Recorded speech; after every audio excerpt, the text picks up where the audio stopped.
यत्रो ठुलो झरनामुनि गुफामा रहेको बौडेश्वर महादेव मन्दिरको हामी अवलोकन गरौँ है त।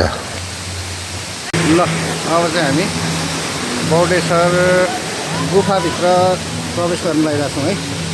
यो चाहिँ गुफा भयो है, अनि यो चाहिँ गुफा भयो है। यहाँनिर हामी प्रवेश गर्दैछौँ होइन। यहाँ हेरौँ ल, यस्तो छ बाटो है। ओहो, ओ हेलो। बाहिर बेसरी पानी परिरहेछ, तर यहाँभित्र ओडारमा चाहिँ यहाँ अब पूजा गर्ने ठाउँ, यहाँ गणेशस्थान स्थापना गरिएको छ है यहाँ।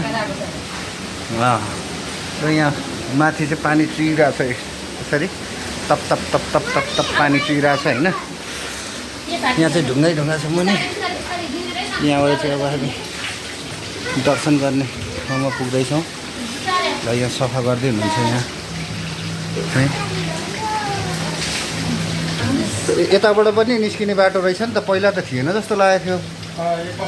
भिड भएर होला होइन धेरै। यो चाहिँ घुमेर जाने ठाउँ बनाएको होला होइन। ए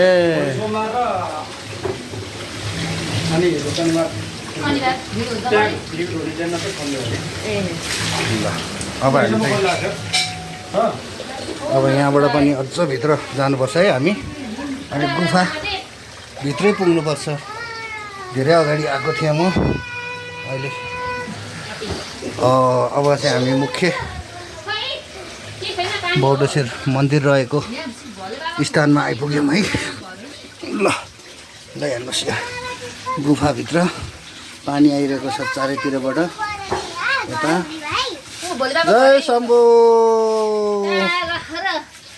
ल दरिद्री हर हर हर महादेव भन्छ जाऊ त जी गर। ल तिमी सानी छौ, भित्रभित्र नि छिर्न सक्छौ। हो त्यहाँ त्यहाँ जी गर्दै नि उता। ल गुड गुड। यहाँ चाहिँ यस्तो नाग देवता भन न। ठाउँ रहेको छ है। ओके, सानो शिवालय र पानी परिरहेको हुनाले पुरै भित्र छ होइन। ल गर गर चढ। ल जल पनि यहीँबाट चढाउन मिल्छ है। यहाँ चाहिँ यो चाहिँ शिवालय, यहीँ जल रहेको छ, यहीँ जल आइरहेको छ है। ल जाऊ जाऊ, बिस्तारै है साना एकदमै।